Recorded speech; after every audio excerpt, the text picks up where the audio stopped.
To continue, I need to sign in to your website account.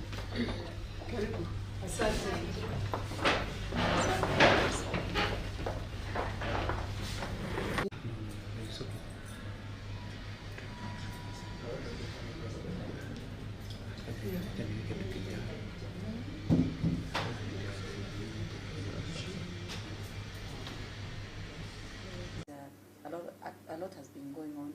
I know you followed this debate, and it's our hope that when you put your voice among the many leaders that have talked about it, you will have our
women parliamentarians are the ones who have come, but it also involves the male parliamentarians, and let them understand that this gender bill is going to affect them even more than it's going to affect the women parliamentarians.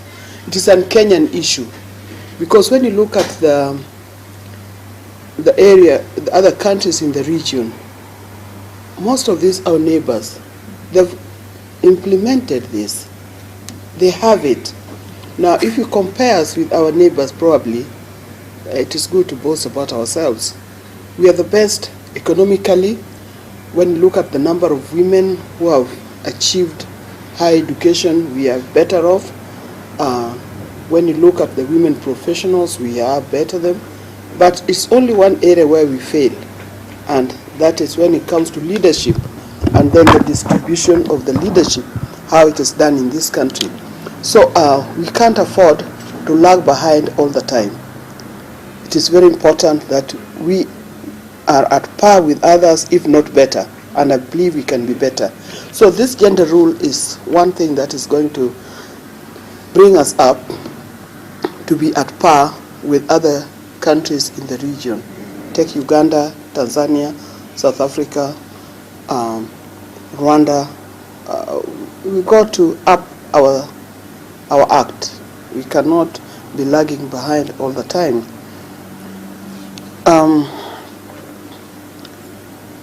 I know you've done a lot of lobbying on this issue, and even your male counterparts, because they're the majority in that house, they've heard you. And most of the men that we talked about, they're supporting you. the leadership of political parties is supporting this bill. So where can things go wrong? And I'm sure things will not go wrong because we all want it.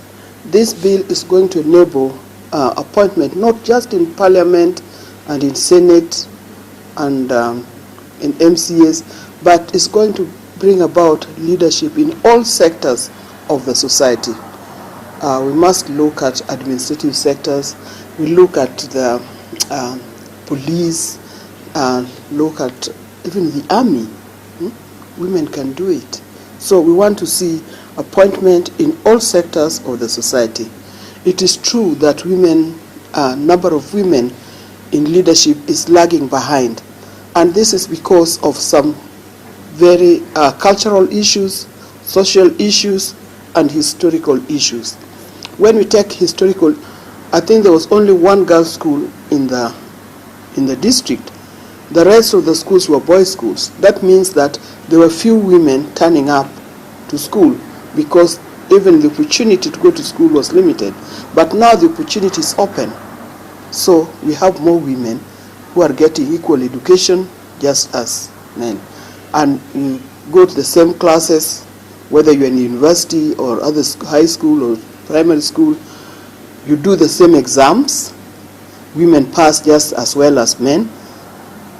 So there's nothing that can limit you to take up position of leadership. So if somebody has been thinking that women need to be put down because of their gender, they should realize that they need to be encouraged and to be helped and to be supported so that we get this bill done. The other issues that has brought us down all the time was the nature of the campaigns that we are holding in this country. Our campaigns have been very violent, and no one wants to go out there get disfigured by the stronger gender simply because they're women. So if they could have more women, if this bill can go through, we'll have more women in position of leadership, position in Parliament or MCAs or Senates and so forth, so that they can also bring in what it takes onto the table. Then there's the issue of commercialization of campaigns. There's too much money-oriented campaigns. The person with the highest amount of money, and when I say that we don't know where the money has come from, does not necessarily mean he's a good leader. Probably it just shows that you're a good thief. Yeah, but not necessarily a good leader. So in that case, women would like to use their money wisely to support their families, to bring up their families, buy food, educate their children, and take care of their homes. Women do not dish out their money to people so that they can be voted in, but we know who is good. So we long for a time when voting will be based on ability and competence other than how much money somebody dished out during a campaign. So with these few remarks, we are really looking forward to make sure that women get what is due to them. And this bill, we are watching, and this afternoon expect to see more women in the gallery because their bill is being voted today.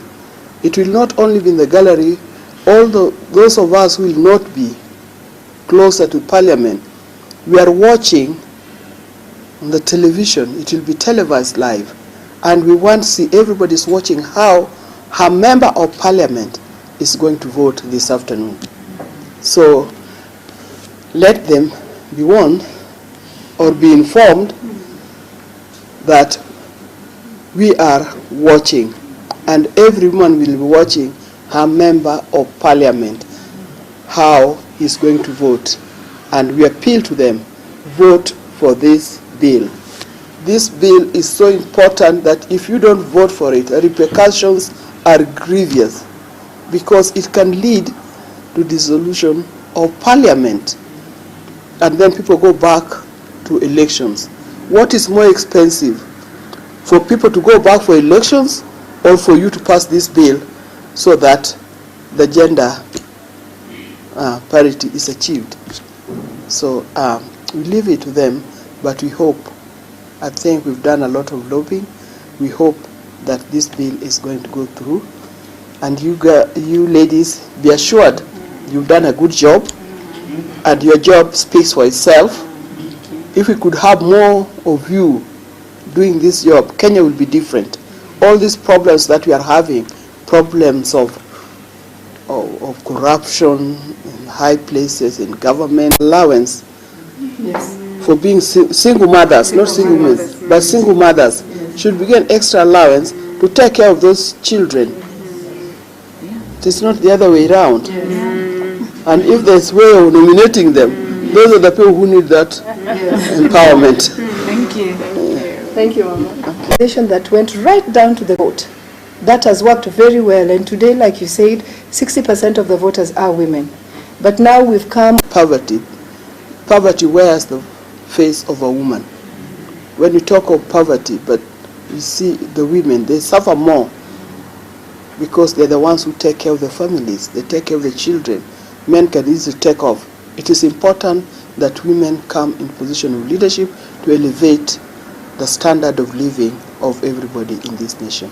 Thank you so much. Thank you for coming. My name is Odinga.